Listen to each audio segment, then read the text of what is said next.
Hello दोस्तों, मैं समय मस्तानी। आप लोग देख रहे हैं हमारे अपने यूट्यूब चैनल गीत संगीत हिट को। तो मैं आ गया हूँ एक और नए वीडियो में, एक और नए सॉन्ग के साथ। आप लोगों को थंबनेल देखकर पता चल गया होगा कि ये सॉन्ग किस ट्रैक पर होने वाला है। तो चलिए वीडियो को स्टार्ट करते हैं। उससे पहले कि आप लोगों ने हमारे अपने चैनल गीत संगीत हिट को सब्सक्राइब नहीं किया है तो कर लीजिएगा, और अपने लिए पर्सनल सॉन्ग लिखवाने के लिए हमारे दिए गए नंबर पर कॉल कीजिएगा। तो चलिए स्टार्ट करते हैं आज का वीडियो मुखड़ा के साथ। जब आई हम सरिया में उ बुलावेला अनहरिया में, कि जब आई हम सरिया में उ बुलावेला अनहरिया में, बने वाला बाटे हमरो भातार हाथ डालेला कमरिया में, कि जब आई हम सरिया में उ बुलावेला अनहरिया में, कि जब आई हम सरिया में उ बुलावेला अनहरिया में। तो ये था मुखड़ा। उम्मीद करते हैं कि आप लोगों को अच्छा लगा होगा। अगर अच्छा लगे तो एक लाइक ज़रूर कीजिएगा। तो चलिए चलते हैं अपने फर्स्ट अंतरे की तरफ। देखी उठावा के लाली हमर कलावा के बाली, सुन कही के जालऊ बोलावे,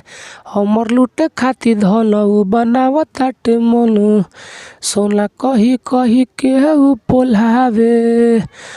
देखी उठावा के लाली हमर कलावा के बाली, सुन कही के जानू बोलावे, हमर लूटे खाती धनऊ बनाव ताटे मन, सोना कही कही के ऊ पोलावे। बान छोड़ेला नजरिया से, हमके धरेला पजरिया से, कि एकरा धइलस बेमरिया रे, उ बोलावेला अनहरिया में, कि जब आई हम सरिया में उ बोलावेला अनहरिया में। हमारा फर्स्ट अंतरा। उम्मीद करते हैं कि आप लोगों को बहुत ही अच्छा लग रहा होगा। अच्छा लगे तो एक लाइक ज़रूर कीजिएगा और चैनल को सब्सक्राइब कर दीजिएगा। और अगला सॉन्ग किस ट्रैक पर चाहिए कमेंट करके बताइएगा। तो चलिए चलते हैं अपने दूसरे अंतरे की तरफ। श्याम बाबू मस्तानी हमर देखी के जवाली, नहीं करेला उ नजरी से दूर, अरे कहाँ हम जाइयो के कैसे समझाई सखी, भइल बानी हम मजबूर। श्याम बाबू मस्तानी हमर देखी के जवानी, नहीं करेला उ नजरी से दूर, अरे कहाँ हम जाइयो के कैसे समझाई सखी, भइल बानी मजबूर।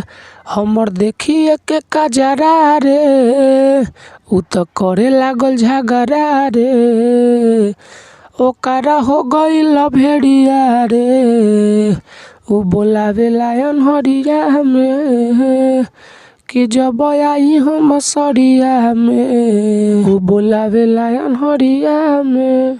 तो ये था हमारा पूरा सॉन्ग। अगर आप लोगों को अच्छा लगा होगा तो लाइक कर दीजिएगा, और ऐसे ही ढेर सारे सॉन्ग पाने के लिए हमारे यूट्यूब चैनल गीत संगीत हिट को सब्सक्राइब जरूर कर लीजिएगा। और आप अपने लिए पर्सनल सॉन्ग लिखवाना चाहते हैं तो हमारे दिए गए नंबर पर कॉल कीजिएगा। तो चलिए मैं जाते जाते यही कहूँगा कि गाइए और हिट हो जाइए। तब तक के लिए मिलते हैं किसी दूसरे वीडियो में किसी दूसरे सॉन्ग के साथ।